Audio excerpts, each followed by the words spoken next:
तो नमस्कार दोस्तों, 1 जुलाई 2025 नासा की जो फंडेड टेलीस्कोप है यानी कि एटलस, वो रियो हर्टेडो जो कि चिली में स्थित है। दोस्तों यहाँ से ही जो एटलस ने जो फर्स्ट इमेज हमें दी थी थ्री आई एटलस के बारे में, वो हमें इसी टेलीस्कोप से मिली थी। और दोस्तों ये जो थ्री आई एटलस है जो 2017 में ओमा ओमा और जो 2019 में बोरिसोव के जो बाद इंटरस्टेलर जो कॉमेट दिखाई दिया वो ये था। तो दोस्तों ये जो कॉमेट है वो तीसरा इंटरस्टेलर कॉमेट है जो कि हमें एटलस टेलीस्कोप से दिखाई दिया। तो आइए चलिए आज की इस वीडियो में हम जानेंगे कि थ्री आई एटलस ये दिखने में हरा और उसकी जो हाइडिंग टेल यानी कि जो टेल वो छुपा रहा है, और ये जो इंटरस्टेलर कॉमेट है वो साइंटिस्ट की स्टडी के लिए कितना इंपॉर्टेंट है। और जो इमेज जो जेएसए यानी कि जापानीज स्पेस एजेंसी ने जो अभी जो रिसेंटली जो डिस्क्लोज की है, तो वो इमेज में ऐसा क्या है कि पूरी दुनिया उसे देखने के लिए थमी है। तो चलिए दोस्तों, सबसे पहले हम जानेंगे कि ये जो थ्री आई ऑब्लिक एटलस ये नाम ये जो इंटरस्टेलर कॉमेट है उन्हें कैसे दिए जाते हैं। तो दोस्तों सबसे पहला जो हमें इंटरस्टेलर कॉमेट दिखाई दिया था वो था 2017 में ओमा ओमा, जो कि हवाइन जो आइलैंड थे वहां पे जो टेलीस्कोप है वहां से उसे ऑब्जर्व किया था। और जो टू आई ऑब्लिक बोरिसो कॉमेट था वो दोस्तों 2019 में हमें दिखा था। और जो अभी जो 1 जुलाई 2025 में हमें जो दिखाई दिया वो था थ्री आई ऑब्लिक एटलस। तो ये जो तीसरा इंटरस्टेलर कॉमेट हमें दिखाई दिया वो नासा की जो फंडेड टेलीस्कोप है यानी कि एटलस टेलीस्कोप वहां से दिखाई दिया। तो सबसे पहले दोस्तों हम ये जानेंगे ये जो इंटरस्टेलर कॉमेट होते हैं उन्हें ये नाम कैसे दिए जाते हैं। यानी कि आप फॉर एग्जांपल देख सकते हो जो थ्री आई ऑब्लिक एटलस ये जो इंटरस्टेलर जो कॉमेट है ये वर्ड का जो फर्स्ट नंबर है यानी कि थ्री थ्री यानी कि ये तीसरा इंटरस्टेलर कॉमेट है जो हमें दिखाई दिया। फर्स्ट हमें दिखाई दिया था वो 2017 में ओमा ओमा, और जो 2019 में हमें दिखाई दिया वो था बोरिसो, और जो ये तीसरा कॉमेट है यानी कि थ्री। और जो आई स्टैंड होता है दोस्तों वो स्टैंड होता है दोस्तों इंटरस्टेलर ये वर्ड के लिए। और जो ऑब्लिक के बाद जो वर्ड यूज किया जाता है वो बेसिकली वो टेलीस्कोप से लिया जाता है, उस लोकेशन का नाम उन्हें दिया जाता है। यानी कि जो हवाई आइलैंड जो कि पैसिफिक ओशन में आता है दोस्तों, वहाँ की जो संस्कृति है और जो परंपरा है वहाँ से ये शब्द दोस्तों लिया हुआ है। मतलब जो फार डिस्टेंस से ट्रैवल करके हमारे यहाँ पे आया हुआ है जिसे ओमा ओमा ये नाम से वहाँ पे पुकारते हैं। तो दोस्तों इस तरह से जो इंटरप्लैनेटरी जो ऑब्जेक्ट यानी कि जो ये कॉमेट्स रहते हैं इन्हें ये ऐसे नाम दिए जाते हैं। तो चलिए दोस्तों अब हम बात करेंगे ये जो कॉमेट है थ्री आई ऑब्लिक एटलस, ये जो उसकी हाइडिंग टेल है यानी कि ये जो उसकी जो पूंछ छुपा रहा है और ये जो ग्रीन दिखाई दे रहा है वो किस वजह से दिखाई दे रहा है। तो इसके पीछे का कारण ये है कि दोस्तों अगर देखा जाए तो एटलस जो कॉमेट है उससे भी टेल है, लेकिन जो वो टेल है उसकी जो पूंछ है वो बियॉन्ड द सोलर सिस्टम है। मतलब जो हम देख रहे हैं उसके बैक साइड में वो हाइडिंग कर रहा है यानी कि वो छुपा रहा है। और ये दोस्तों थ्री आई एटलस जो कॉमेट है वो हमें हरा क्यों दिखाई दे रहा है, तो दोस्तों इसकी वजह होती है वो पेरिहिलियन होती है।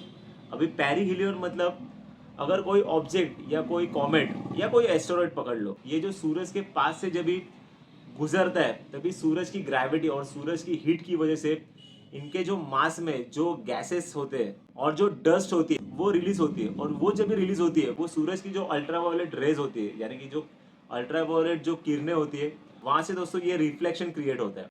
और ये जो अल्ट्रावायलेट रेस है दोस्तों ये कार्बन मॉलिक्यूल्स के साथ रिएक्शंस होके हमें जो ग्रीन कलर है वो दिखाई देता है। और अभी हम जानेंगे ये जो थ्री आई एटलस ये जो कॉमेट है वो साइंस और टेक्नोलॉजी और स्पेस में जो दिलचस्पी लेते हैं यानी कि जो साइंटिस्ट और जो एस्ट्रोनॉमर होते हैं उनके लिए इतना खास क्यों है दोस्तों ये जो कॉमेट है ये अकॉर्डिंग टू जेएसए यानी कि जो जापानीज स्पेस एजेंसी है, तो उनके अनुसार ये जो कॉमेट है वो कार्बन डाइऑक्साइड और जो आइसी मटेरियल्स है उससे लैस है दोस्तों। और ये जो चीज दर्शाती है वो ये दर्शाती है दोस्तों ये जो इंटरस्टेलर कॉमेट है यानी कि जो थ्री आई एटलस है वो अलग नेबुला से आया है। यानी कि अब तक जो हमने कॉमेट और जो एस्ट्रॉइड के बारे में जो स्टडीज की है वो दोस्तों ये दर्शाता है कि वो अलग नेबुला से आया है। और according to Japanese space agency के माध्यम से हम देखें तो इसमें जो आईसी मटेरियल है और जो कार्बन डाइऑक्साइड है वो ये दर्शाते हैं कि ये जो कॉमेट है वो ऐसी तारामंडल से आए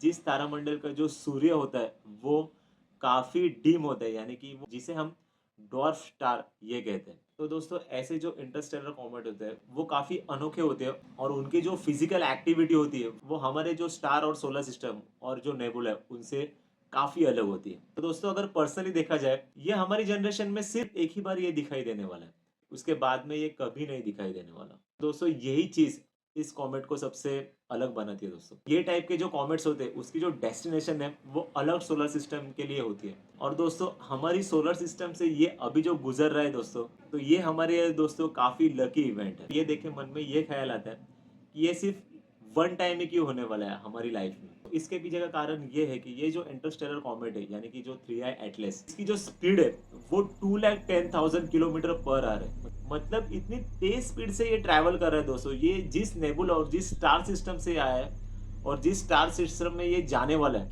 हमारा सोलर सिस्टम सिर्फ एक जरिया है। और उसका जो हाइपरबॉलिक पाथ ये दर्शाता है कि ये जो कॉमेट है वो दूसरी स्टार्स और नेबुला सिस्टम से आया है। और दूसरी चीज़ है दोस्तों, ये फिर से हमारी सोलर सिस्टम से इन फ्यूचर में कभी नहीं गुजरने वाला। तो दोस्तों इस तरह से ये जो 3i एटलस है वो हमारे एस्ट्रोनॉमर्स के लिए, साइंटिस्ट के लिए और जो स्पेस में जो दिलचस्पी रखते हैं उनके लिए बहुत ही अनोखा है।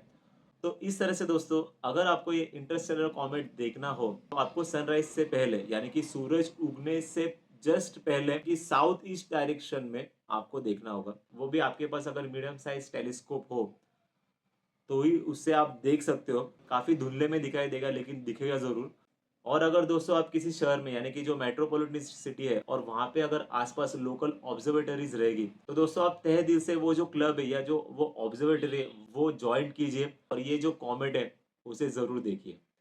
तो दोस्तों यही था 3i ऑब्लिक एटलस के बारे में, जो कि इंटरस्टेलर कॉमेट है। तो दोस्तों अगर मन की बात कहूँ तो बहुत दिन से मैं एक्साइटेड था एटलस के बारे में वीडियो बनाने के लिए, तो फाइनली ये वीडियो मैंने बनाई। तो दोस्तों अगर 3i ऑब्लिक एटलस के बारे में अगर कुछ जानकारी रही होगी तो माफ़ कीजिए। तो अगर ये वीडियो आपको अच्छी लगी हो तो लाइक करें और कमेंट में ज़रूर बताइए। और ऐसे ही इंफॉर्मेटिव वीडियो अगर आपको देखनी हो तो चैनल को ज़रूर सब्सक्राइब कीजिए और बेल आइकॉन दबाना मत भूलिए। तो चलिए दोस्तों फिर मिलते हैं। अपनी सेहत का ख्याल रखिए। तो चलिए गुड बाय, टेक केयर, जय हिंद।